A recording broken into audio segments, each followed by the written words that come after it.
불확실한 시장에 맞설 차별화된 투자 전략 6월 10일 머니쇼 플러스 시작합니다.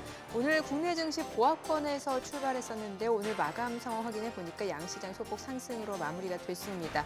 일단 수급적으로 봤을 때 유가증권 시장에서는 기관의 순매수가 시장 상승을 이끌었고 또 선물 시장에서는 외국인 또 여전히 매수를 보여주는 상황이네요.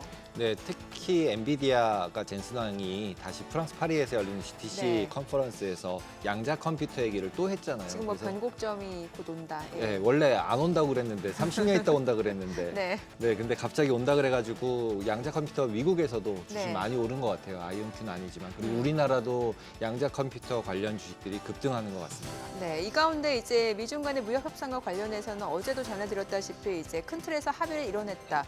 특히나 이제 트럼프 대통령이 그 트루스 소설에 올린 내용을 보게 되면은 이제 중국에서 히토류를 선제적으로 일단 공급을 하면은 본인들도 이제 중국 유학생을 받아들이겠다. 이게 등가 관계가 있는 상황인지 잘 모르겠습니다만. 모르겠습니다. 진짜 네. 모르겠어요. 왜냐하면 네. 6개월이라고 또 한정도 짓고 그렇죠. 기간도 짓고 그다음에 그 중국은 또 꼭 유학생을 미국에 아직도 보내야 AI를 개발할 수 있는지 저는 그게 물음표가 던져지더라고요. 왜 그렇게 계속 또 유학을 가려고 그러는지 자기네들이 제일 네. 다 했다고 하는데 그래서 자, 좀 일단 더 봐야 될 것 같습니다. 네, 많이. 시장에서는 이러한 여러 가지 매크로 이슈들의 큰 영향을 받기보다는 추세적인 좀 움직임이 계속해서 이어지는 게 아닌가라는 생각이 듭니다. 지금 보시고 계신 머니쇼는 SBS BJ거 유튜브에서 실시간 시청이 가능합니다. 더 많은 국내 주식 정보 받아보실 분들은 카카오톡 채널 머니랩 추가하시기 바랍니다. 오늘 증시 인사이트 출연자 모셔보죠. 김광석 한양대 겸임 교수 모셨습니다. 어서 오세요. 안녕하세요. 국내 증시 지금 저희가 얘기했지만 열심히 너무 많이 올라서 연초 대비 20% 넘게 상승을 했는데요. 네. 이렇게 계속 긍정적인 시각을 유지해도 될까요? 네. 제가 아마 3, 4월에 이 방송 처음 출연해서부터 의견을 드렸었던 것은 주가의 바닥은 4월 9일이다. 네.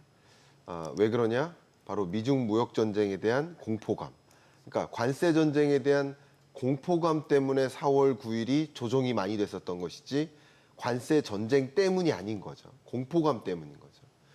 그러면 자 4월 9일을 기점으로 해서 무역 전쟁 혹은 관세 전쟁이라는 것은 그 공포감이 이미 지나간 소재가 되고 오히려 무역 전쟁이 완화되네. 미중 무역 전쟁도 완화되네. 세계 주요국 대비 그 관세율도 좀 조정되네. 네. 그러니까 무역 전쟁에 대한 긴장감, 리스크, 무역 리스크가 완화되는 겁니다. 그러니까 이제 주가는 긍정적으로 회복이 되는 것이고 1번이에요.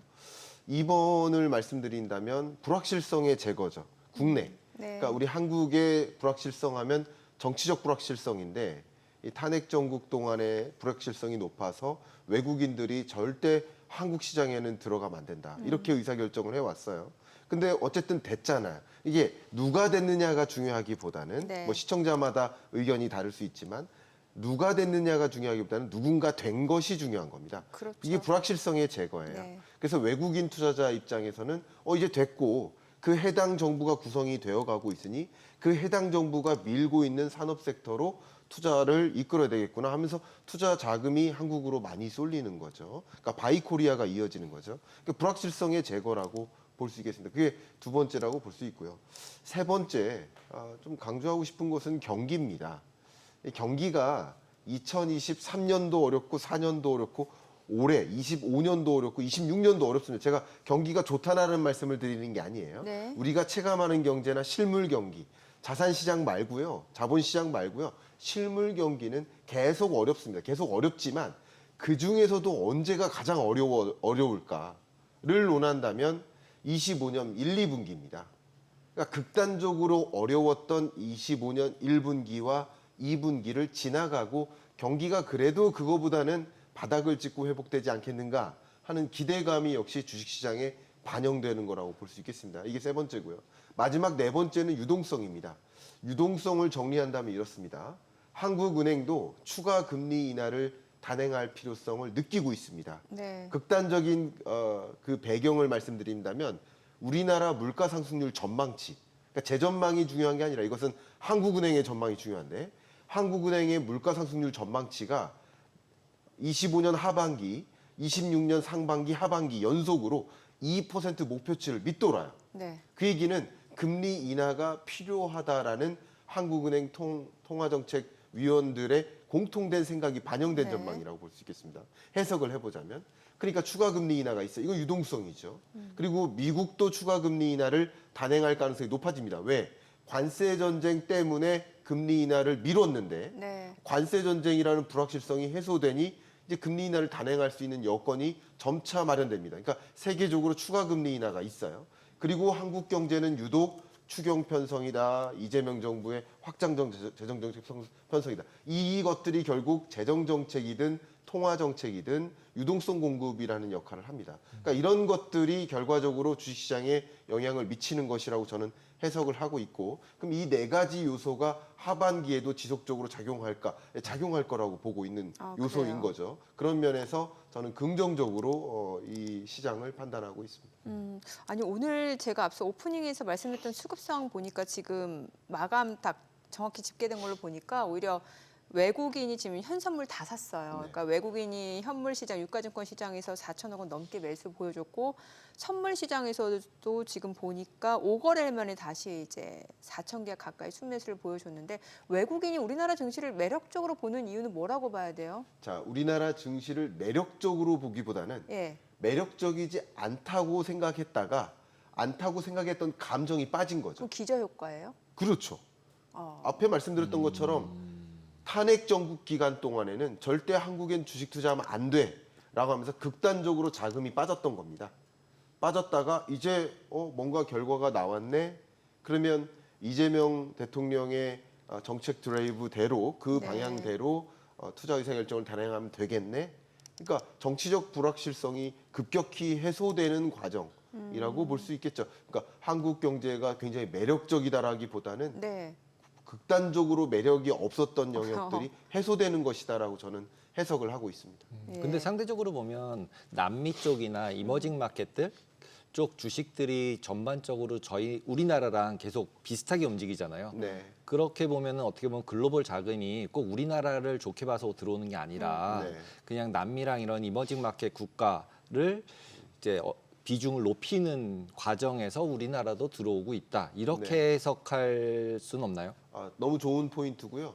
그러니까 글로벌 자금을 보면 돈의 이동이 있는데 일단 미국에서 많이 떠났죠. 그렇죠. 예. 미국에서 많이 떠나면 다른 데로 이동한다는 뜻이죠. 그 이동처를 여러 곳으로 생각할 텐데 상대적으로 미중 무역 전쟁이나 관세 전쟁의 여파가 없는 국가에 돈이 많이 유입되는 경향이 충분히 나타났습니다. 그 중에 하나가 남미였고요. 근데 한국 같은 경우는 좀 특이점이 앞에 말씀드렸던 것처럼 외국인 자금이 많이 유입됐다고 했는데 그럼 외국인이 무얼 샀나를 봐야 됩니다. 네. 무얼 샀나를 봤더니 가장 대표적으로 이재명 대통령이 성장 동력을 삼고 있는 AI 고속도로. 그 AI 고속도로 하면 AI 반도체뿐만 아니라 뭐를 해야 돼? 데이터 센터를 건립해야 돼요. 그러니까 데이터 센터 건립을 위한 그 인프라를 조성하기 위한 그런 섹터에 많은 외국인 투자 자금이 유입된 것을 보면 정치적 불확실성이 제거되고 이재명 대통령이 추구하고 있는 그 산업 섹터로 투자해야지 하는 마음을 이끌었다라고 해석할 수 있겠죠. 이재명 대통령이 취임 이후 첫 이제 외부 경제 행보 굉장히 상징성이 있어요. 한국거래소를 방문했는데 그 중에서도 이제 시장감시위원회 이거 굉장히 의미가 있어요. 그래서 네. 이제 강조한 게 불공정 거래를 이게 단속을 강화하겠다. 여기다가 배당 투자를 활성화시키겠다. 네. 어찌됐건 뭔가 좀 투명한 주식 시장을 구축하겠다라는 의지를 내비쳤고 뿐만 아니라 이제 배당 수익으로도 네. 생활이 가능하게끔 해주겠다라는 네. 거잖아요. 네. 이거 어떻게 보셨나요? 자, 어쨌든 주식으로 돈이 더 많이 쏠렸으면 좋겠다라는 그렇죠. 의지가 상당히 많이 내포되어 있습니다. 의견을 좀 드려본다면 25년 하반기 제 시장에 대해서 큰 그림을 앞에 4가지 포인트로 말씀드렸는데 그 중에 하나가 유동성 장세입니다. 근데 유동성 장세임을 더해주는 한 가지 굉장히 중요한 소재가 또 스테이블 코인이에요. 네. 그 부분 제가 좀 이따 다시 말씀드리도록 하겠고. 근데 유동성 장세를 제가 쉽게 설명드릴 때 수도꼭지를 트는 거라고 비유를 해요. 그러니까 수도꼭지를 열면 밑에 컵이 3개가 있어요. 실물 경제라는 컵, 주식시장이라는 컵, 부동산 시장이라는 컵이 있어요.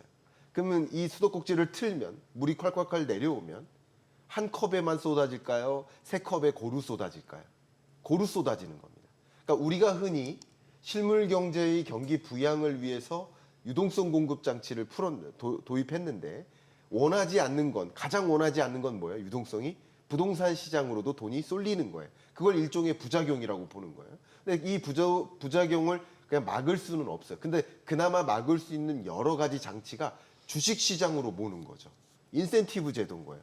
부동산 시장에 투자하는 것보다 주식 시장에 투자하는 것이 더 나에게 효용이 더 극대화되겠구나라는 그 인센티브 제도를 만들겠다는 거예요. 결과적으로 큰 틀에서는 그렇습니다. 그래서 주식 시장으로 돈이 몰릴 수 있도록 하는 구조를 고민하는 그 과정에서 역시 주식 시장의 건전화, 네. 그러니까 불법 투자는 완전히 막겠다라는 것이고 통정매매라는 표현까지 정확하게 했습니다. 그런 것처럼 불법적 투자는 완전히 원 스트라이크 아웃 제도를 도입해서 그냥 배제시키겠다. 그러면 외국인 투자자 입장에서 한국의 주식 시장이 선진화되네, 건전화되네, 그죠? 투명화되네. 그렇기 때문에 당연히 외국인 투자자 입장에서 이 부분은 기존 시장보다는 매력적이다라고 평가할 수 있겠죠. 그런 움직임을 가져갈 것이라는 거죠. 그다음 배당 투자 같은 경우는 여기 자료 나오는 것처럼 정의가 기업의 이익을 주주와 공정하게 나누고 배당을 통한 수익화를 만든다. 역시 만약에 이 배당이 1년에 한 번 나오는 게 아니라 네. 만약에 극단적으로 매월 나온다. 배당이. 월배당. 그러면 우리가 투자를 한 만큼 배당이 매월 나온다는 것은 이것은 월 소득의 개념이 되겠죠. 그렇죠. 재산 소득이 되는 거지만 그러니까 소득 개념이 되니까 이게 말 그대로 많은 투자자나 또 국민들에게 소득의 일환으로서 제공을 해준다면 그게 또 소비로 연결이 될 수 있고 일정 부분 경기 선순환으로 또 연결될 수도 있고 하는 부분들을 좀 강조하는 것이고 기본적으로 이제 밸류업이라는 프로그램을 이재명 대통령이 머릿속에 상정할 때 기업들 중에 배당 투자에 더 적극적인 배당을 제공하는 기업에게 이 밸류 프로그램에 더 참여할 수 있는 기회를 더 제공하는 그런 움직임을 가져가고자 하는 큰 그림을 갖고 있는 것이 아닌가 그런 의견입니다. 코리아 이제 조금 아까 밸류업 말씀하셨는데 그러면은 이제 코리아 디스카운트가 어느 정도는 해결될 수 있다라고 보시는 건가요 이번의 기회에? 네, 코리아 디스카운트라는 영역에서 왜 한국은 유독 디스카운트 되어 있을까를 논할 때 야기될 수 있는 여러 가지 이유들이 있단 말이죠. 근데 그 이유 중에 주요 불법적인 이유라든가 특히 코리아 디스카운트 하면 이제 남북 관계, 그런 북한 리스크 이런 것들이 기존보다는 배제되는 과정인 거죠. 이재명 대통령이 이야기한 것처럼.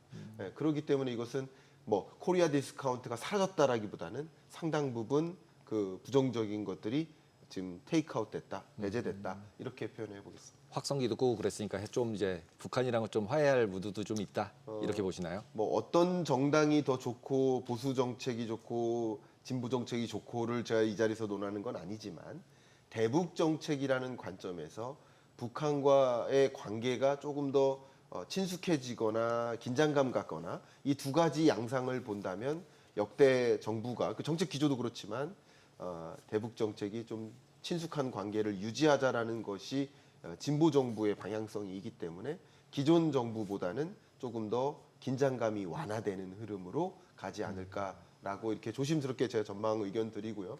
그 의견을 투자자들이 갖고 있는 거죠. 그게 코리아 디스카운트의 문제를 야기했던 한 가지 요인이 살짝 배제되는 그런 과정이라고 볼 수 있겠습니다. 네. 자, 이제 간밤 미국에서는 이제 5월 CPI가 발표가 됐는데 시장 예상치보다 낮게 나왔습니다. 네. 그러니까 우려할 만큼 물가 상승 압력이 높지 않았다라는 건데 여기에 대해서도 좀 해석이 분분한 게 이게 실질적인 관세 정책 역량이 나타난 그런 CPI가 아니라 이미 기업들이 많이 재고를 쌓아둔 부분이 있어서 생각보다 소비자 물가 지수가 그렇게 높지 않게 나왔다라는 해석도 있거든요. 네, 어떻게 해석이 참 보시나요? 분분합니다. 네. 뭐 여러 가지 이야기들이 다 맞물렸겠죠. 근데 왜 반영이 안 되었겠습니까? 어떻게 반영이 안 될 수 있겠습니까? 관세 전쟁은 이미부터 시작됐는데 트럼프 2기 시작하기 전부터 관세 전쟁 할 거야라고 했고 트럼프 2기가 시작되면서 관세 전쟁이 실제 시작됐는데 근데 왜 물가 상승률에 반영이 안 됐겠습니까? 반영된 결과가 그 CPI 2.4%인 겁니다. 그렇게 해석하는 게 맞습니다. 그런데 한 가지 말씀드리면 지금 6월 중순이에요. 네. 6월 중순에 발표되는 미국 물가 상승률 지표가 바로 5월 물가인 거예요. 그럼 5월 물가에는 관세 전쟁의 영향이 반영됐을까? 반영됐겠죠. 긍정적이든 부정적이라도 반영됐겠죠. 그러나 일단 1분기 동안 미국이 선수입이 엄청나게 늘었죠. 그만큼 물량을 적극적으로 수입해서 이 공급 차질을 막기 위한 조치들을 다 했기 때문에 네. 그 관세 전쟁의 영향을 상당 부분 피해갔다. 그런데 지금 이 지표를 보는 것보다 저도 어제 실시간으로 이 데이터 보면서 분석 의견 드리고 했었는데 이 데이터를 보는 것보다 이 2.4%의 물가 상승률을 구성하는 기여도를 봐야 됩니다. 네. 그러면 기여도를 분석할 때 크게 네 가지로 나눕니다. 일단 크게 두 가지로 구분합니다. 근원 물가에 해당되는 것과 식료품 물가, 에너지 물가 이렇게 세 가지로 구분하고 근원 물가도 근원 상품 물가와 근원 서비스 물가로 구분합니다. 근데 지금 물가 상승률이 기여도 중에 에너지 물가가 계속 마이너스예요. 최근 3달 동안. 왜요?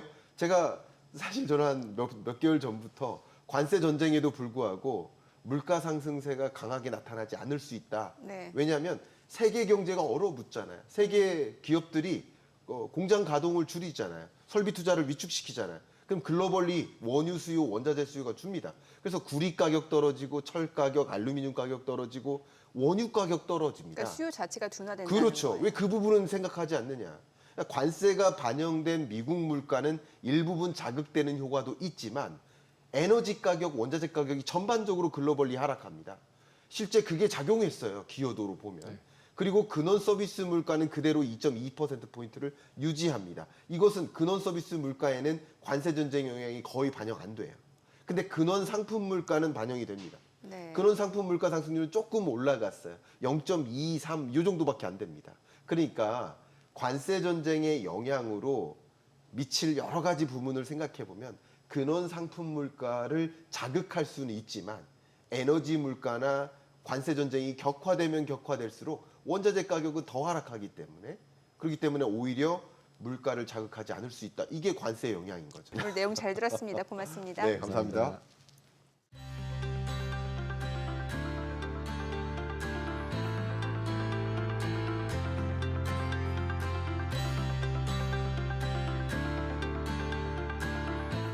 오늘장 특징주부터 뉴욕 증시 리포트까지 정리해드립니다. 먼저 오늘 우리 증시에서 가장 주목받은 섹터 혹은 테마부터 정리해 볼 텐데요.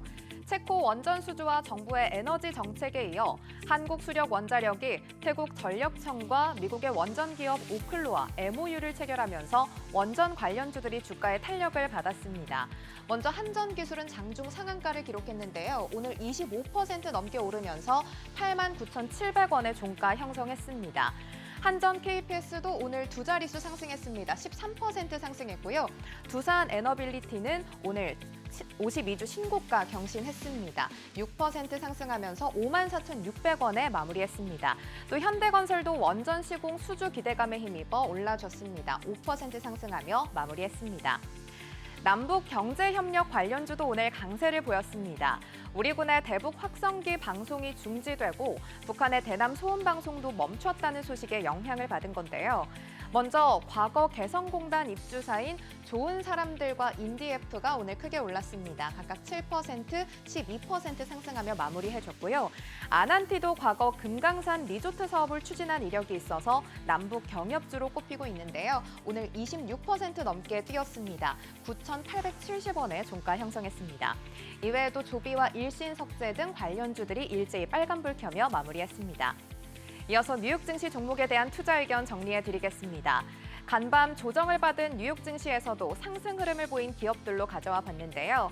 미국의 우라늄 공급업체 센트러스 에너지와 글로벌 1위 라이다 센서 제조기업 허사이그룹, 그리고 미국 전력관리 전문기업 이턴 코퍼레이션까지 살펴보겠습니다.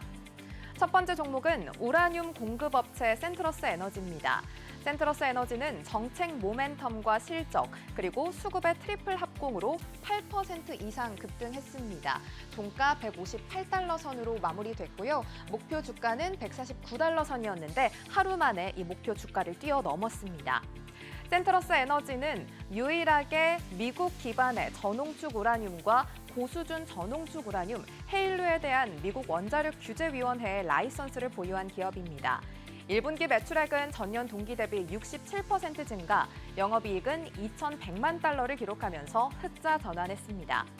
작년 5월부터는 러시아산 우라늄 수입을 금지하는 법안이 통과되면서 미국 내 우라늄 수급 필요성이 본격적으로 부각되기 시작했는데요. 증권사에서는 AI 보급 확대와 데이터 센터 증설로 우라늄 수요도 증가할 걸로 기대된다고 평가했습니다. 두 번째 종목은 글로벌 1위 라이다 기업 헛사이 그룹입니다.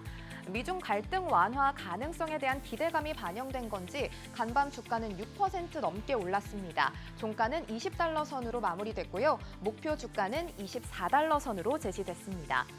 헛사이는 최근 실적에서 영업이익률 15%를 달성하면서 분기 흑자 전환했습니다. 올해 라이다 출하량을 최대 150만 대로 잡으면서 매출이 전년 대비 56% 성장할 걸로 전망했는데요. 주요 고객사로는 리오토, 샤오미, 비아디 등이 있고 내년부터는 벤츠에도 라이다를 공급할 계획입니다. 또 4세대 칩 설계 최적화와 비용 효율화로 올해 연간 흑자 전환을 목표로 하고 있습니다. 세 번째 종목은 미국의 전력기기 기업 이턴 코퍼레이션입니다. 현재 주가는 325달러 선이고요. 목표 주가는 346달러 선으로 제시됐습니다. 1분기 실적에서 매출이 전년 대비 7.3% 증가했고 주당 순이익은 13%대 증가하면서 시장 전망을 소폭 상회했습니다. 미국 데이터 센터 부문 수주가 전년보다 11% 늘면서 전체 수주도 4% 증가했고요. 이에 따라 올해 매출 성장 전망도 9.5%로 상향 조정했습니다.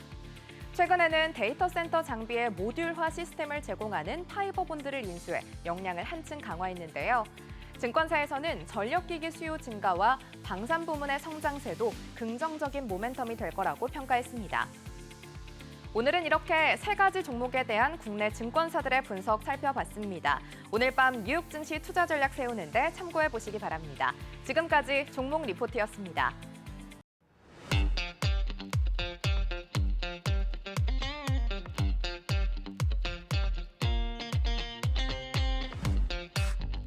5월 CPI가 시장 예상보다 낮게 나오면서 연준의 금리 인하 시계가 다시 빨라지고 있습니다. 동시에 국채 입찰도 비교적 양호하게 마무리되면서 시장은 안도와 기대 사이로 오가고 있는데요. 지금 연준이 보는 물가 흐름 또 채권 시장 반응 함께 짚어보겠습니다. 윤여삼 메리츠증권 투자전략팀장 모셨습니다. 어서 오세요. 안녕하세요. 네, 안녕하십니까. 어저께 CPI가 발표가 됐는데 네. 굉장히 그러니까 예상보다 낮게 나왔잖아요. 네네. 그럼에도 불구하고 금리가 그렇게 예상보다 많이 빠지진 않는데 특별한 이유가 있을까요? 지금 물가는 관세에 대한 우려 때문에 그동안 컨센서스가 헤드라인 CPI조차도 지금 2% 초반대인데 네.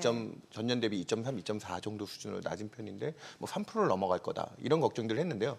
그 부분은 좀 어느 정도 조금 매듭이 되면서 관세 전쟁에 대한 우려가 좀 진정이 되고 있는데 하나의 허들이 더 남았습니다. 7월 초까지 남아있는 BBB라고 하죠. Big and Beautiful 네. Bill이라고 하는 재정 정책에 관련된 합의가 아직 도출이 되지 않았기 때문에 추가 재정 부양책에 대한 어느 정도 가이드라인이 잡혀야 연준도 그 재정의 지난 2년간 미국 경제를 지탱했던 가장 큰 힘이었거든요. 네. 이 부분에 대한 과열이 좀 식어야지만 연준이 조금 더 통화 정책에 대한 여유를 가져갈 수 있다라는 점에서 아직까지 확인이 필요하다. BB가 통과되면은 그러면 금리가 오르는 거 아닌가요? 아니요. 근데 모두 지금 내려가는 그게 건가요? 한 달 사이에도 엄청 급변하고 있습니다. 연초에 하원에서 처음 제시했던 건 2조 8천억 달러 10년 동안 감세를 해주는 대신 재정 지출은 2조 달러 줄이면서 감세와 지출 축소가 동시에 좀 균형 있게 가겠다라고 했는데 4월 초에 이제 해방의 날 이후 무려 10년 동안 5조 8천억 달러의 감세. 그 지출은 별로 건들지 않겠다. 그 부분이 무디스 신용등급 강등의 가장 큰 요인이었거든요. 근데 최근에 그것 때문에 신용등급 강등 당하고 5월 달에 미국 국채의 신뢰성 문제가 4월 달에 외국인들의 매도와 달리 이제 미국의 재정 이슈로 넘어오기 시작했더니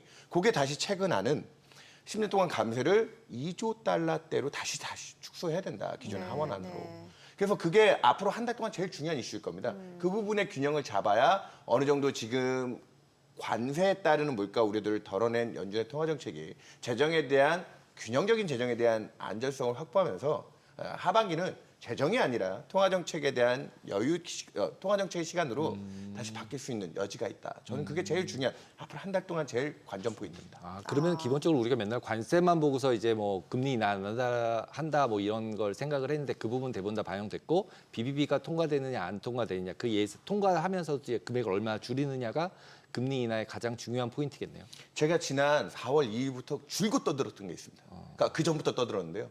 트럼프는 반만 믿자. 반만 믿자.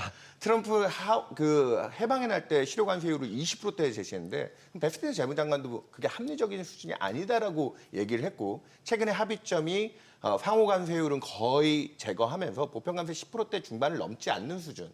그게 실효적인 미국의 부에도 가장 부합하는 레퍼 커브라고 얘기하죠. 레퍼 곡선. 적절한 세율이 높은 세수를 걷게 하는 그 스위스팟, 그게 한 10% 중반을 넘기지 않을 거다. 그쪽으로 지금 합의가 도출되고 있는 방향이기 때문에 관세 리스크는 저는 상당 부분 많이 수습되고 있는 단계다. 그렇기 때문에 다음 페이지 2는 재정을 얼마나 균형적으로 가져가느냐. 그것까지 잡히면 저는 미국 성장률에 대한 기대치는 좀 낮아질 수 있는데 물가도 덩달아서 지금 3% 넘었던 컨센서스가 2%대로 진정이 되면서 하반기는 파월이죠. 지금 트럼프 대통령이 금리 내리라고 압박하고 있잖아요. 그래도 안 내리잖아요.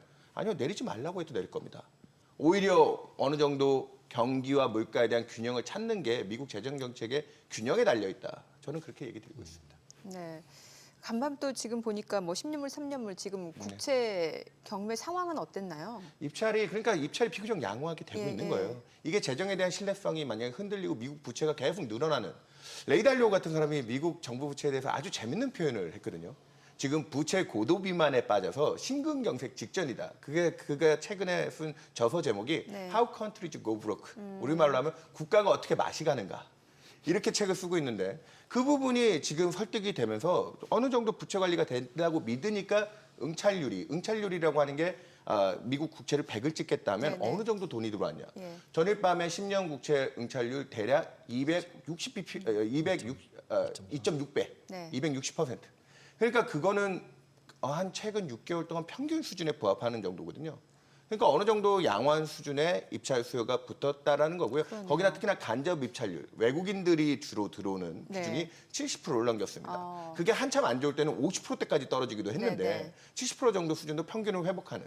그러니까 미국의 국채 입찰에 대한 분위기가 어느 정도 양호하게 흘러가 줬기 때문에 아직 금리가 제대로 떨어지지는 않고 있습니다. 왜냐하면 눈앞에 미국의 경제 지표가 유달리 부러진 것도 지금 나타나고 있지 않기 때문에 네. 물가에 대한 확인까지 한다고 하면 저희는 7월 이후에는 그 균형 개정을 빌미로 조금은 미국 금리가 내려갈 수 있는 룸을 확보할 수 있다 그렇게 보고 있습니다. 근데 원래 몇 달 전만 해도 6월 공포설이 계속 있었잖아요. 6월 달에 만기되는 채권이 너무 많아서 미국 금리가 폭등할 거고 네. 그때 채권 사라 뭐 이런 게 이제 계속 얘기가 됐었는데 6월인데 금리 많이 안 오르고 너무 조용한데 4월 달에 4% 밑까지 한번 봤다가 그 사이에 여기 지금 4% 중반까지 또 5월 달까지 미리 올라와 있는 레벨이 있기 때문에 사실 미국 지금 연방금리가 상단이 4.5%잖아요. 네. 그동안 미국채의 안전자산 지위가 좀 흔들릴 때 오히려 그걸 걱정했지 절대 금리 수준으로만 놓고 보면 앞으로 통화정책 완화에 갈 수 있는 기대치가 있고요. 저희는 미국 10년 4.5%면 올라올 만큼 올라온 수준에서 그래서 입찰도 지금 비교적 양호하게 되고 있고 경기 우려가 좀 진정된 만큼 물가 우려가 지금 다운되고 내려오는 상황입니다. 우리 왜 4, 5월 달에 스태그플레이션 걱정했잖아요. 맞아요. 그 부분들이 다 좀 균형을 잡고 있는 상황이기 때문에 금리는 좀 갇혀 있지만 저는 3분기부터는 이 재정 탄력이 빠지면 지난주까지 우리 미국 고용 양호하다고 했잖아요. 작년에도 그랬거든요. 네. 작년에도 3분기 아무도 또 잘 거론을 못 하시는데 뭐 샤메 법칙 그런 샤메 그 법칙 단어 있었죠. 기억나시죠? 네. 저는 올해 3분기에 그 단어가 한 번 더 등장할 거다. 지금 해고 통지를 받은 30만 명의 공무원들이 미국은 3months 노티스이기 때문에 1분기에 받은 거 지금 2분기 말에서 3분기 초쯤에 그 데이터들이 들어올 거고요. 지금 최근에 또 미국에서 확산되고 있는 문제가 하나 있죠. 뭐죠? 이민자들 뭐 추방하겠다 하면서 네. 저임금 노동자들의 그 미국의 고용 지표 늘어날 때 그분들의 역할이 굉장히 컸거든요. 그렇죠. 그런데 그런 탄력들이 빠지면 저희는 3분기 생각보다 미국 고용 지표 지금 양호해서 괜찮다? 아니요, 질적으로는 나빠지고 있는 부분이 분명히 있다. 그래서 재정의 역할이 조금 빠진 자리에서 고용이 불보해지면 작년 8월에도 7월 고용이 나올 때 실업률 4.3 찍자마자 그래서 연준이 6월 FOMC에서는 점도표로 우리 올해 한 번밖에 금리 인하 못 해줘요 라고 연준의 점도표가 그랬어요. 근데 불과 한 분기 뒤인 9월에 빅커프를 하고 연으로 100bp나 알려줬죠. 그렇죠. 저는 올해도 어게인 24. 아, 작년과 미국 통화 정책은 유사성을 띌 가능성이 점점 농후해지고 있다. 네. 예, 저희는 하반기에 연준이 시장 기대보다 높은 한 3차례까지도 인하가 가능할 거다. 두번 다니고 세 75bp 번이요? 정도. 저희 작년에도 그랬어요. 저희 하우스가 그러니까 여기 계신 분들은 당연히 기억 못 하시겠지만 그때 시장 기자가 한 번에서 동결콜도 많을 때 저희가 3번이나 미국 고용 지표에 약간의 크랙이 보였거든요. 네. 이번에도 그쪽을 집중하고 있습니다. 뭐 만약에 제 의견이 맞으면 한 번 더 불러주시죠. 아니 뭐 안 맞더라도 저희가 또 출연 요청 드릴 거예요. 예. 네네. 그 이번 CPI 해석 어떻게 하세요, 팀장님은? 그러니까 아까 앞서도 김광석 네. 교수님 얘기를 네. 좀 들었는데 저는 지금도 줄곧 얘기하는 게 미국의 물가의 두 개의 주축은 관세에 대한 우려들을 많이 표명해서 그동안 높여왔지만 네. 핵심은 에너지 가격. 트럼프가 유일하게 지킨 약속이 그거였거든요. 근데 그것도 최근에 중동 좀 불안 때문에 유가가 다시 약간, 60불 예. 후반까지 올라왔는데 그래도 불과 한 2주 전까지 60불을 넘지 않는 WTI의 천연가스 가격, 컨테이너 운임, 공급 쪽에 대한 물가 부담이 높지 않습니다. 근데 그 와중에 어젯밤에도 제일 중요한 미국 CPI의 40%, PCE의 20%를 차지하는 게 주거비거든요. 네. 주거비의 선행 지표인 월세 가격이 이미 많이 망가져 있는 상태이기 때문에 저는 작년부터 주거 이게 몸통 물가는 하향 안정화되는 경로를 계속 유지할 거다. 어젯밤에도 확인했더니 0.25입니다. 뭐 관세 부과에 따른 일부 재화들 전자제품은 전월 대비 4%가 올랐고요. 왕구라든지 가구 같은 것들도 1%대 월간 1%면 굉장히 높은 상승입니다. 네네. 재화들의 물가 충격들이 일부 들어왔지만 서비스 물가의 몸통 물가가 안정되고 에너지 가격이 잡혀가고 있는 형국이기 때문에 이 틀에서는 그리고 저희 뭐 화장품 담당도 얘기하더라고요. 미국 우리 화장품 업체들 미국 가서 선전하고 있잖아요. 그럼 OEM 업체들이 10% 정도 보평한 관세면 기업이 컨트롤할 수 있는 물가의 정도가 절반 이상은 충격을 흡수해서 가격 전가를 시키지 않을 수 있다. 아, 그래서 지금 4월 달 이후 실효 관세율이 10%가 넘게 부과가 돼 네네. 있지만 보편 관세 그렇게 예. 해놨지만 실제 미국에 들어온 교역량 대비 관세 수입으로 나는 관세 부과율은 7% 내외밖에 안 나오고 있더라고요. 그런 것들이 현실화돼서 지금 미국 물가는 너무 우려했던 것 대비 생각보다 탄력이 높지 않고 저희는 물가 추세가 그렇게 의미 있게 위쪽으로 향하지 않을 것 같다. 이 관세 충격이 있어도. 예. 그래서 하반기 연준의 시간을 계속 얘기 드리고 있는 겁니다. 아, 그럼 이제 지금 환율 말씀하셨는데 지금 우리나라 같은 경우는 이제 환율 조작국 다시 모니터링으로 들어갔잖아요. 네네. 그리고 실제로 지금 환율 부분에 있어서 달러가 어쨌든 약세 기조. 강세 기조에서 약세 기조로 넘어갔고 그런 것들이 이런 물가에 영향을 미칠 수 있는 거잖아요. 미국 같은 경우. 수입 물가 쪽 네. 얘기하시는 거죠. 근데 그 수입 물가 중에 미국도 에너지 쪽이 제일 중요한데 그러니까. 재화 쪽은 교역량 자체가 조금 위축되는 부분도 있을 거고요. 네. 그래 아까 제가 레퍼 커브도 얘기 드렸는데 그런 부분들 반영하면 지금 전체적으로 미국의 경제 탄력이 좀 빠지고 있어서 저는 그런 달러 약세에 따른 미국 물가에 대한 수입 물가 우려, 생산자 물가 같은 게 지금 지난달에는 뭐 월간을 0.2 는데 마이너스를 찍었거든요. 그런 효과들이 재고가 많이 쌓여있기 때문에 여유가 있어서 그렇다. 그 부분도 일정 부분 맞긴 하죠. 하지만 전체적인 디맨드 수요. 그래서 컨테이너 운임 같은 것도 바닥이다. 그래서 저는 그런 부분들이 미국 물가에 대한 우려들을 너무 확장시켜 왔는데 저는 조금 줄어들 거라고 보고 있습니다. 네. 그리고 최근에 그 일본 국채도 사실 굉장히 뜨거운 화두로 떠올랐는데 네. 뭐 장기물 국채 수익률부터 비롯해서 이게 아무래도 세계 최대 채권 보유국이 일본이다 보니까 그렇잖아요. 미국채 보유국이요? 예, 미국채 보유국. 예. 최근 상황은 어떤지 좀 짚어주세요. 정부 부채가 전 세계에서 가장 많은 나라가 정부 부채. 일본이죠. 예. GDP의 250%. 근데도 망하지 않는 이유는 외국인들이 일본 채권을 10% 정도 내외밖에 안 들고 있기 때문에 그렇습니다. 외국인들이 들고 와서 다시 이거 내놓으라고 할 때 그게 우리나라 IMF와 같은 디폴트인데 미국은 해외에 나가 있는 게 30%가 넘죠. 네. 그러다 보니까 오히려 미국이 그런데 취약성인데 일본의 신용 등급이 얼마인지 아십니까? 우리보다 낮습니다. 싱글 A 플러스밖에 안 아, 됩니다. 그래요? 근데 그 일본이 지금 무리하게 그동안 또 경기 나쁠 때 저금리 정책도 펼쳤지만 재정도 같이 좀 보조를 많이 네네. 맞춰왔기 때문에 그 부분에 좀 균형을 찾아야 된다. 그래서 요번에 초장기 쪽이 일본 30년짜리가 3%를 넘어갔어요. 우리나라보다 또 훨씬 높은 금리대. 예. 그걸 가지고 또 일부 지금 우리나라 이번 정권 바뀐 쪽 여당에서도 얘기가 나왔거든요. 어떻게 일본 30년이 한국 30년보다 금리가 높아지겠느냐. 근데 그게 좋은 이슈는 아니었어요. 일본이 최근 쌀값이라든지 뭐 이런 인플레이션에 대한 노이즈도 있고요. 그러니까 통화 정책이 긴축이죠. 가장 금리 인상을 늦게 한 나라잖아요. 그 부담과 재정에 대한 부담이 같이 결합돼서 일본이 또 신용등급 강등 얘기가 나옵니다. 아, 그래서 지금 재정의 좀 균형을 찾아야 되고 30년 금리가 3% 넘어갔다가 최근에 다시 2.9, 2.8대로 진정시키는 우리가 좀 균형 재정을 하겠어요. 요즘 선진국들 다 다이어트 해야 돼요. 네. 그다음 팬데믹 때 너무 무리하게 썼던 정부의 힘들을 조금 균형을 잡는 과정이다. 그리고 저는 일본채가 약간 흔들리긴 했지만 지금 여기서 일본 10년 1.5, 일본 30년 3%라는 마디 구간에서 좀 어느 정도 재정 균형을 찾으면서 균형을 좀 잡아가지 않겠냐. 오히려 환율적인 관점을 생각하면 달러 약세 대비 엔화는 원화랑 같은 방향으로 좀 움직인다는 그런 신뢰성도 있잖아요. 통화 긴축에 대한 얘기도 있고. 그래서 개인 투자자들이 지금 미국채 많이 보고 있는데요. 네. 오히려 우리나라보다 높은 일본 채권에 대한 관심도 환율적인 측면에서 좀 가져보는 게 어떨까. 예, 저는 그렇게도 좀 권유드리고 있습니다. 네, 오늘 내용 잘 들었습니다. 고맙습니다. 네, 감사합니다. 네,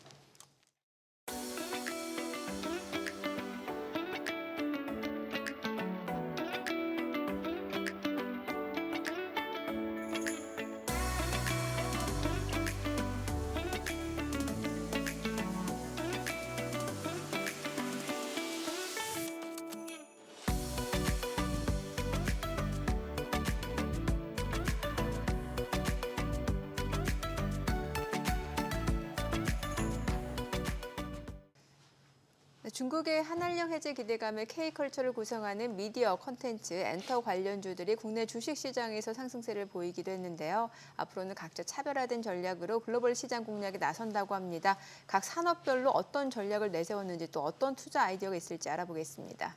유진투자증권 이현지 연구원 모셨습니다. 어서 오세요. 안녕하세요. 애니메이션이랑 캐릭터 산업들, 특히 디즈니나 이런 데들이 되게 못 올랐잖아요, 외국은. 근데 네. 우리나라는 지금 엄청 핫해지는 게 바뀌었는데 그러면서 이제 한한령 얘기 뭐 있고 이랬었던 것 같은데 지금 현재 엔터주 상승한 부분들 그리고 이 지금까지 올라온 이유랑 그다음에 올라간 지금 현재 상황에서 위 업사이드를 얼마나 봐야 될지 한번 요약해 주시면 좋을 것 같습니다. 네, 이제 SAMG 엔터라는 회사가 있습니다. 이제 그냥 쉽게 얘기할 때 막 저희가 뭐 쌈지 엔터 이렇게 부르는데, 쌈지. 네, 이제 공식 명칭은 사실 SAMG 네. 엔터가 맞는데요. 하여간 이제 이런 회사가 있는데 사실 여기가 그 전에 티니핑이라고 하는 캐릭터를 굉장히 유명하게 계속 만들어 왔었는데 티니핑이 뭐예요? 애기들 거 아니고요. 핫쇼핑 아, 최근에 그 핫쇼핑이 있는 네. 캐릭터 전체 이제 저렇게 티니핑이라고 해서 저 티니핑이 지금 5번째 시즌까지 방영이 끝났습니다. 네네. 매 시즌마다 그래서 이제 저 분홍 색깔 친구가 핫쇼핑인데 포켓몬이랑 똑같아요. 이제 저 친구가 피카츄 같은 느낌인 거고 그 근처에 이제 계속 친구들이 늘어나는 거거든요. 네. 그래서 이제 저 영화 사랑의 핫쇼핑이라고 하는 영화를 기점으로 이제 그 티니핑이라고 하는 IP가 키즈에서 이제 네. 우리가 아는 매스 브랜드로 확장이 되기 시작했거든요. 어른도 써요, 저거? 네. 애들만 하는 거 아니었어요? 저도 좋아하기 때문에 네, 이제 제가 아직 앤가 봐요. 그래서 네, 저게 어떻게 확장이 됐냐면 이제 사실 저 캐릭터가 정말 많이 팔렸어요. 그래서 이제 핑 하니까 막 너무 비싸게 팔아서 이제 어머니 아버지들 아이가 있는 엄마 아빠들은 이제 파산핑이다 등골핑이다 아. 이랬었거든요. 네. 그래서 저렇게 잘 파는데 이 회사가 계속 상장 이래로 적자를 냈었던 거예요. 네. 그렇게 파는데 대체 돈을 어디다 쓰는 걸까?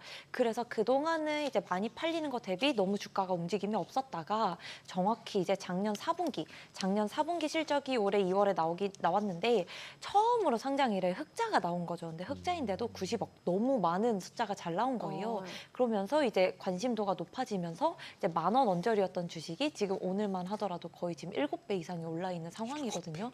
지금 6개월 동안 7배가 올랐습니다. 네. 그래서 이제 이 회사가 이렇게까지 좀 확장이 되게 됐던 배경은 사실 기존에는 키즈 카테고리에서밖에 콜라보를 못했어요. 왜냐하면 네네. 우리가 모르잖아요. 저 핑핑들을. 네네. 그런데 저 콜라보한 브랜드가 사랑의 핫쇼핑 영화를 기점으로 이제 매스 예를 들면은 그때 어디랑 콜라보를 했었냐면 맘스터치 아니면 메가커피 네. 우리가 이제 어른들이 접하는 브랜드랑 콜라보를 하기 시작하면서 인지도가 높아졌고 그 영향이 이제 올해 1분기 들어와서 아마 편의점이나 마트에서 보셨을 텐데 과자들 롯데웰푸드라는 과자랑 콜라보도 했었고요. CU 편의점 그리고 최근에 이제 현대차랑도 콜라보를 했고 또 오늘 나온 기사에는 이제 SM 엔터라고 하는 회사랑 MOU를 맺었어요. 그래서 콘텐츠 전반적으로 협력하는 계약을 맺어서 이제 SM에서 이번에 컴백하는 하츠2 하츠라고 하는 그룹 그리고 에스파 이렇게 두 그룹이랑 같이 각각의 핑들이 나올 거거든요. 누구 핑 이런 식으로. 네, 그래서 그런 식으로 지금 계속적으로 인지도가 높아지고 있는 상황이기 때문에 정말 6개월 동안 굉장히 가파르게 올라온 상황입니다. 이게 현재까지의 그런 배경이고요. 이제 그 뒤에 그러면 이제 업사이드가 뭐에서 나올 수 있을까? 사실 이 회사가 국내에는 좀 대항할 만한 비교군이 딱히 없어요. 네, 그래서 굳이 해외에서 찾아야 된다면 이제 산리오라고 하는 산리오. 헬로키티, 네. 헬로키티 쿠로미 거기 회사랑 좀 비교를 해볼 수가 있는데 사실 산리오라고 하는 회사도요 지난 2년 동안 주가가 4배가 올랐습니다. 네. 굉장히 많이 올랐죠. 그래서 이제 뭐 최근에 팜마트 이런 회사도 좀 많이 오르고 그래서 이 배경을 보면은 크게 두 가지입니다. 산리오라는 회사에서 이제 쌈지엔터의 앞으로의 업사이드 요인을 찾아본다면 크게 두 가지. 첫 번째는 이제 해외. 네. 해외 진출을 시작하면서부터 산리오의 이 영업이익률이 좋아지기 시작했거든요. 네. 왜냐하면 해외는 로열티, 라이센싱, 순매출, 원가를 수반하지 않는 매출이 발생하기 때문에 좋아지는 그림이 이제 SAM젠터는 올해 2분기 동남아시아에 이제 진출하기 시작하면서부터 MD 판매가요. 그러면서 좀 해외 진출이 되니까 지금이 비싸지만 업사이드 요인이 남아있다라고 말씀을 드리는 거고 두 번째는 이제 로열티. 그러니까 이제 콜라보하는 기업들이 많아지다 보니까 라이센싱 매출이 굉장히 많이 나옵니다. 그걸로 이제 산리오도 굉장히 이제 이익률이 가파르게 상승을 해왔기 때문에 여기 쌈지 같은 경우도 그 라이센싱이 계속적으로 올라가고 있는 상황이거든요. 그래서 그렇게 두 가지 상황이 지금 올라서 부담스러울 수는 있습니다. 그렇지만 이제 앞으로 연간으로 보더라도 저 티니핑 5번째 시즌이 끝나고 올해 또 4분기에 6번째 시즌이 나오거든요. 계속 생겨납니다. 그래서 업사이드 요인이 지금 들어가기에는 부담스러울 수 있어요. 오늘 굉장히 많이 올랐기 때문에. 하지만 좀 더 장기적으로 봤을 때는 충분히 기회가 있을 수 있다. 빠지면 사야 되나요? 지금이라도 사야 되는 건가요? 예를 들면. 근데 저는 정말 좋게 보는데 지금 사서 물리면 저 원망하실 거니까 조금 빠지는. 근데 네. 지금 핑이 너무 많잖아요. 맞아요. 별의별 핑이. 근데 이 핑 말고 그 전에 아기 상어 되게 유행이었잖아요. 맞습니다. 그때 약간 상어 막 해가지고 무슨 뭐 출판사 네. 많이 가지고 있다 이러면서 막 핫했다가 맞아요. 좀 이렇게 스스스스 이렇게 됐는데 지금 이렇게 티니핑 얘네들 친구들은 괜찮은 건가요? 저 궁금한 게 이 네. 티니핑도 그럼 노래가 있어요? 저는 아기 상어는 왠지 저 조카 때문에 많이 들어가지고 맞아요. 네, 알겠는데 노래가 있나 이것도? 사실 여기는 이제 둘이 약간 전략은 달라요. 이제 티니핑 같은 경우는 굳이 따지면 이제 디즈니 같은 모델이에요. 그러니까 애니메이션을 만들고 거기에 나온 이 핑들을 가지고 완구를 팔고 그쵸. 거기에 있는 IP를 가지고 이제 기업이랑 콜라보하고 이런 식으로 네. 돈을 벌어서 이제 핑크퐁이랑은 약간 좀 다릅니다. 결이. 다르네요. 이제 핑크퐁은 음악으로 이제 콘텐츠를 먼저 아기 선보이면서 상어소. 예. 그러니까 유튜브에서 엄청나게 조회수가 막 100억 뷰 엄청나게 뭐 많이 네네. 찍혔잖아요. 근데 이제 둘이 전략이 약간 다른데 핑크퐁 같은 경우는 유튜브 매출이 이제 대부분이니까 해외 비중이 좀 큽니다. 어떻게 보면은 매출단에서만 비교해 보면 외형은 티니핑, 쌈지가 더 클 수 있어요. 물건을 팔잖아요. 네네. 그런데 이익률 측면에서는 음원은 거의 뭐 원가를 수반하지 않는 매출이기 그렇죠. 때문에 예. 핑크퐁이 영업이익률 자체는 훨씬 좋습니다. 어. 그리고 이제 쌈지엔터라고 하는 회사는 사큐이사, 그러니까 작년 4분기, 올해 1분기 지금 흑자를 낸 게 2개 분기밖에 안 돼요. 네. 근데 여기 지금 이제 핑크퐁 같은 경우는 뭐 계속 연간으로 흑자를 지금 5년째 내오고 있는 회사이기 때문에 네. 약간의 사업 분야가 조금 다릅니다. 근데 쌈지는 왜 마이너스가 났던 거예요? 저렇게 장사가 잘 된다는데. 그게 이제 정말 궁금했던 거예요. 그래서 이제 좀 찾아보니까 이 쌈지라고 하는 회사가 그동안 유통을 하는 데 있어서 다른 유통사를 끼워서 했었거든요. 이제 삼진 인터내셔널이라는 회사랑 했었는데 아무래도 우리가 직접 유통을 하는 게 아니다 보니까 재고 관리가 잘 안 되는 거예요. 그러다 보니까 물건은 많이 찍어냈는데 뭐 예를 들어서 뭐 핫추핑이 있고 이제 핫추핑 친구가 있어요. 뭐 제가 좋아하는 해핑이라고 하겠습니다. 해핑은 행복의 티니핑이에요. 네네. 그래서 이제 티니핑, 핫추핑이 티니핑, 있고 맞아요, 티니핑. 네, 핫추핑이 있고 해핑이 있는데 해핑이 많이 팔릴 것 같아서 엄청나게 찍었는데 해핑이 만약에 안 팔려요. 그러면 이게 재고를 우리가 관리를 못 하다 보니까 다 재고로 남게 되는 거죠. 그래서 유통망을 그동안 내재화하지 못했기 때문에 적자가 많이 났었던 거거든요. 핑이 너무 많아가지고 많이 만들었다가 적자가 난 거예요. 뭐 그러니까. 그런 그쵸 수요 예측이 안 된 거죠. 어떤 핑이 많이 팔리고 어떤 핑이 안 팔릴지에 대한 데이터가 없으니까 왜냐하면 외주를 썼잖아요. 그거를 이제 상장 목표로 삼았던 거예요. 상장하면서 유통망을 내재화 시키겠다. 그래서 그 과정을 지난 이제 22년 12월에 상장을 했는데 그 이후부터 이제 유통망 내재화를 위해서 계속 노력을 해왔고 그 효과가 이제 24년 4분기 실적부터 드러나게 된 거죠. 확실하게. 빨리 AI를 도입을 해야겠네요. 이거 그런 거 뭐가 잘 팔릴지는 AI로 잘 돌려서 데이터만 만들면은 누가 제일 잘 팔릴지 금방 알 것 같은데. 그래서 이제 그 시스템이 네. 뭐 AI인지 진짜인지 모르겠는데 유통망을 아예 100% 내재화를 했기 때문에 해외 진출도 할 수 있게 된 거고 원가율 자체가 기존에는 막 70% 80% 이러니까 판관비도 20% 나오니까 막 적자였던 거예요. 근데 4분기 그러니까 24년 4분기 실적을 기점으로 원가율도 60%대로 내려왔고 아예 근데 이게 일시적인 게 아닌 게 올해 1분기도 60%대 원가율을 유지한 걸 보니 아 비용 자체는 어느 정도 구조가 정립이 됐고 관건은 매출이 얼마나 올라오는지에 따라 이익이 올라오겠구나 이런 구조가 만들어지게 된 거죠. 제가 보기에는 그 뭐 하추핑인지 해핑인지 모르겠는데 다 얼굴이 똑같아 보이는데 예. 구분이 되나 봐요. 어찌됐든 그 더 핑크퐁 컴퍼니 코스닥 시장 상장 준비한다면서요. 네, 그래서 사실 이제 뭐 공개된 자료가 네. 많지 않아서 이제 좀 더 봐야 되겠지만 지금 뭐 올해 이제 5월 달에 이제 그 예비 심사 청구도 좀 했다고는 하는데 아까 말씀드린 것처럼 이제 여기는 그 피어가 이제 이 쌈지엔터 정도밖에 없는 거죠. 엄밀히 따지면은. 그래서 아무래도 근데 이제 아까 말씀드린 것처럼 약간 사업 구조가 다르다고 했잖아요. 그렇기 때문에 이제 핑크퐁 같은 경우는 조금 피어를 산정하는데 조금 더 신중하게 접근을 하면서 아마 해외에 있는 기업, 뭐 산리오 이런 기업들을 네. 가지고 오겠죠. 혹은 뭐 디즈니라든지 그래서 그런 기업을 좀 피어로 삼고 이제 좀 상장을 준비할 것 같은데 뭐 어찌됐건 이게 지금 전체적으로 봤을 때 좋은 거는 우리가 기존에 이제 핑크퐁 같은 경우도 키즈랑 많이 콜라보를 했기 때문에 사실 아기성어 그 노래가 막 저희가 지금도 부르고 이러진 않잖아요. 아기가 있는 집, 중독성은 있었어요. 네, 아기가 있는 집에서 계속 예, 이제 맞아요. 듣다 보니까 알게 된 거지. 사실 그걸 저희가 직접 찾아서 보지는 않았잖아요. 그러니까 여기도 이제 마찬가지로 지금 핑크퐁의 이제 아기상어 말고도 베베핀이라는 또 다른 캐릭터가 있긴 하거든요. 그래서 아기예요, 그거는. 그래서 나름의 이제 IP 개발을 계속적으로 하고 있기 때문에 지금 여기 핑크퐁도 나름 이제 상장할 때는 꽤나 이제 좀 관심을 받는 핫한 종목이 되지 않을까 생각합니다. 그러면 이제 아까 처음에 저희 얘기했던 하이브, SM 뭐 이런 애들 이제 BTS 다 이제 합체도 하고 K-팝 복귀 중국으로 가는 이제 한한령 부분들이 있었던 부분들이 이제 완화가 이제 되는 거라고 보고 그쪽으로 이제 투자가 지금 들어가고 있는 거다 이렇게 봐야 되는 건가요?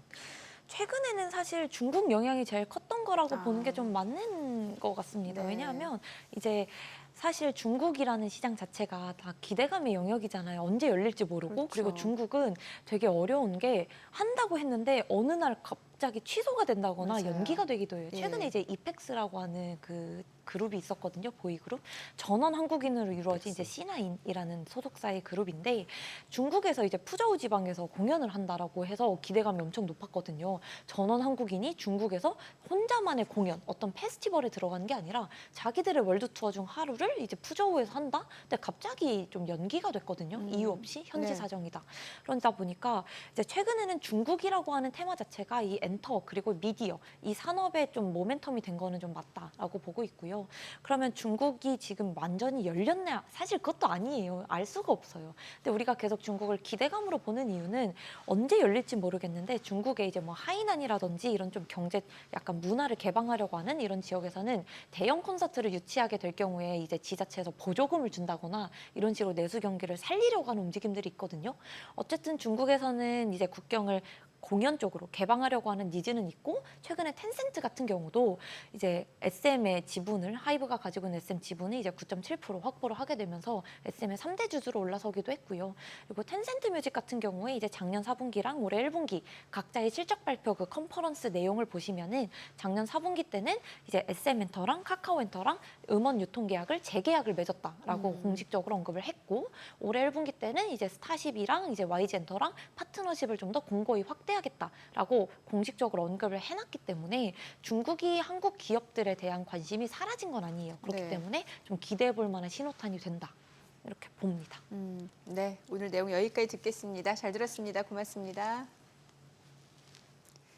네, 뭐 오늘도 이제 국내 증시 계속해서 뭐 상승 행진을 이어가고 있고 최근에 보면은 미증시 같은 경우는 사실 오전장 출발 상황 보면은 좀 기대감을 갖게 하다가 네. 오히려 또 마감 때 보면은 또 약간 아쉬운 감이 있거든요. 많이 올랐으니까 좀 이제 쉬어가지 않을까 싶네요. 근데 네. 오늘 이제 PPI 나오니까 맞아요. 마지막 물가지수 나오면은 시장이 어느 정도 방향을 더 잡지 않을까 생각이 듭니다. 네, 저희 방송 중에 전해드린 내용과 관련해서 모든 투자 판단의 책임은 투자자분들께 있다는 점 알려드립니다. 어느씨 오늘 여기까지입니다. 여러분의 모든 경제 SBS 비즈가 함께하겠습니다. 저희는 내일 오후 3시 30분에 찾아뵙겠습니다. 고맙습니다.